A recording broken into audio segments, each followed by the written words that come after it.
Hello Hydraa గారా, ఇదిగో మా జాగా కబ్జా అయింది సార్, వచ్చా ఇల్లు కూల్చేయండి. మా గల్లీలో నాలా కబ్జా అయింది సార్, వచ్చి కూల్చేయండి. ఇలాంటి కూల్చివేతల కాల్స్ హైడ్రా ఆఫీస్కు రోజు వందలు వస్తున్నాయి.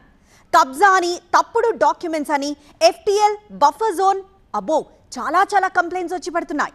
వీటిలో ఏది కరెక్ట్ అనేది సరిచూసుకోవడానికే హైడ్రా ఆఫీసర్లకు సరిపోతోంది. దీనికి తోడు హైడ్రా అంటే ప్రజల్లో ఉన్న ఓ రకమైన భయం, ఆందోళన కలుపుకుంటే హైడ్రా ఓ సిండ్రోమ్లా తయారైంది. ఇంతకీ హైడ్రాకు వస్తున్న ఫిర్యాదులు ఎన్ని? అందులో వారు తీరుస్తున్న సమస్యలు ఎన్ని? హైడ్రాతో గతేడాది హైదరాబాద్లో పెద్ద డ్రామానే సాగింది. చాలా భవనాలను కూల్చేసింది హైడ్రా. అందులో ప్రముఖుల ఇళ్లు, వ్యాపార సముదాయాలు, కన్వెన్షన్ సెంటర్లు కూడా ఉన్నాయి. ఈ దెబ్బతో హైదరాబాద్లో కబ్జారాయిళ్ల గుండెల్లో రైళ్లు పరిగెట్టాయి. అక్రమార్కులకు ఇప్పటికీ నిద్ర కూడా పట్టడం లేదు. అయితే హైడ్రా కమిషనర్ రంగనాథ్ ఏ రోజైతే తమ విభాగం కోసం ఆఫీసును ఏర్పాటు చేశారో అప్పట్నుంచి ఫిర్యాదులు వెల్లువెత్తాయి. టోకెన్లు జారీ చేసి మరీ ఫిర్యాదులు స్వీకరిస్తున్నా ఇప్పటికీ రష్ తగ్గడం లేదు. ప్రజలు ఎన్ని రకాలుగా మోసపోయారో ఈ ఫిర్యాదులు చూస్తే అర్థమవుతున్నాయి. రోజుకు వందల కాల్స్ హైడ్రాకు వస్తున్నాయి. అయితే ఇప్పటి వరకు హైకోర్టులో 300కు పైగా కేసులు పడ్డాయి. దీనిలో ఇంకా 120 పెండింగ్ లో ఉన్నాయి. ఇవి సివిల్ తగాదాలే అయినా హైడ్రా ఎక్కడ తమ ఇంటిని కూల్చేస్తుందో అన్న భయం అందరిలో ఉంది. ఇటీవల బీఆర్ఎస్ నేత ఎడ్ల సుధాకర్ రెడ్డిపై కాంగ్రెస్ ఆరోపణలు చేయడమే కాదు, బతుకమ్మ కుంట దగ్గరున్న ఆయన నిర్మాణాలు కూల్చేయాలంటూ పెద్ద ఎత్తున ఉద్యమమే చెలరేగింది. బాగంబర్పేటలో ఉద్రిక్తతలు చెలరేగడంతో ఆయన హైకోర్టుకెక్కారు.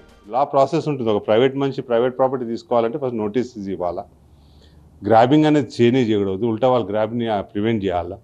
అలాంటిది మన సోమవారం మేము హౌస్ మోషన్ మూవ్ చేసి జస్టిస్ గారు మనకు స్టేటస్కో ఇచ్చినారు. సివిల్ సూట్లో డిసైడ్ చేసేంత వరకు స్టేటస్కో ఇచ్చినారు, ఏం డిస్టర్బ్ చేయొద్దని. హైడ్రా రెస్పాండెంట్ నెంబర్ 6 ఉంటే వాళ్ళకి అగేన్స్ట్గా ఇచ్చినారు. నేను సఫర్ అవుతున్నాను.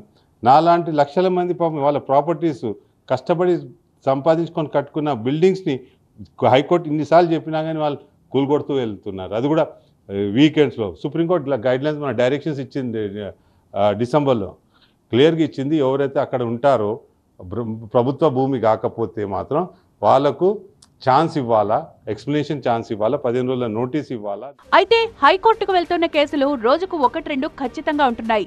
ఇప్పటి వరకు నగర వ్యాప్తంగా హైడ్రా 50కి పైగా నిర్మాణాలు కూల్చేసింది. ఇందులో ఎన్ కన్వెన్షన్ లాంటి ప్రముఖ నిర్మాణం కూడా ఉంది. ఈ 50 నిర్మాణాలను పరిశీలిస్తే వాటిలో చాలా వరకు హైకోర్టు స్టేటస్ కో ఇచ్చినవే ఉన్నాయి. ఎలాంటి కూల్చివేతలు చేపట్టరాదని కోర్టులు చెప్తున్నా హైడ్రా మాత్రం తన పని తాను చేసుకుంటూ వెళ్లింది. దీంతో మరోసారి హైకోర్టుకు వెళ్లి తమ గోడు వెళ్లబోసుకోవడం మినహా బాధితులు చేయగలిగిందేమీ ఉండడం లేదు. ఇక కూల్చివేతల సమయంలో సరిహద్దులు కూడా చెరిగిపోతున్నాయి. కొన్నిసార్లు హైడ్రా వారే బౌండరీలను చెల్లాచెదురు చేస్తూ కొత్త మ్యాపులు వేస్తున్నారంటూ బాధితులు మండిపడుతున్నారు. హైకోర్టు ఇంటర్ఫియర్ కావద్దని చెప్పినా నిబంధనలు ఉల్లంఘించి కూల్చేస్తున్నారని, కొందరు అధికారులైతే పర్మిషన్లు వారే ఇచ్చి కూల్చివేతలు కూడా వారే చేస్తున్నారని బాధితులు చెప్తున్నారు. ఇక ఆదివారాలు, సెలవు రోజులు, అర్ధరాత్రులు కూల్చివేతలు చేపడుతూ వెళ్తుండటంతో హైకోర్టు గట్టిగానే కసరించింది. జీవో 99 ఉల్లంఘనలు ఎందుకు చేస్తున్నారంది. హైకోర్టు వారు ఇంటర్వ్యూన్ అయ్యి, స్పెషలీ ఆనరబుల్ జస్టిస్ లక్ష్మణ్ గారు కూడా ఇంటర్వ్యూన్ అయ్యి చాలా డీటెయిల్డ్ ఆర్డర్స్ పాస్ చేశారు.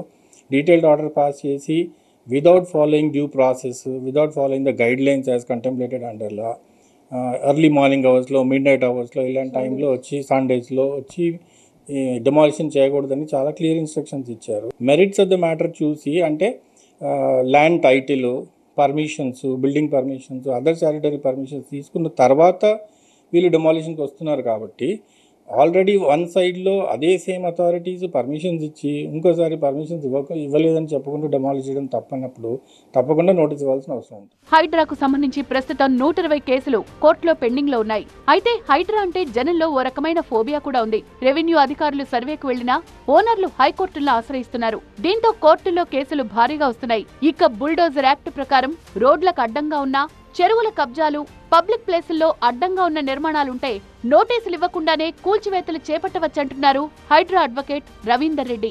లేటెస్ట్గా బుల్డోజర్ జడ్జిమెంట్ ప్రకారమే ఏవైతే ఇంతవరకు అయిన డెమాలిషన్స్ అన్నీ కూడా మ్యాక్సిమంగా రోడ్స్ని కాపాడడము ప్లస్ లేక్ వాటర్ బాడీస్ని కాపాడడం జరిగింది.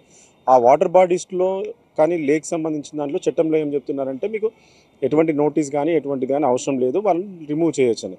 అయితే మ్యాక్సిమంగా చాలామంది పిటిషనర్స్ కోర్టుకు ఎవరైతే వస్తున్నారో వీరు అందరిది కూడా అన్అప్రూవ్డ్ లేఅవుట్స్ వీళ్ళు ఉంటున్నాయి కాబట్టి కాంప్లిసిటీ ఎక్కువ కనబడుతుంది. కోర్టు వరకు వచ్చేసరికి ఏం చెప్తున్నారంటే వీళ్ళు ఆ పట్టదారులం మేము ఆ ల్యాండ్ మాది అని చెప్తున్నారు. సో అక్కడ ఆ కాంట్రడిక్ట్ వస్తున్నది.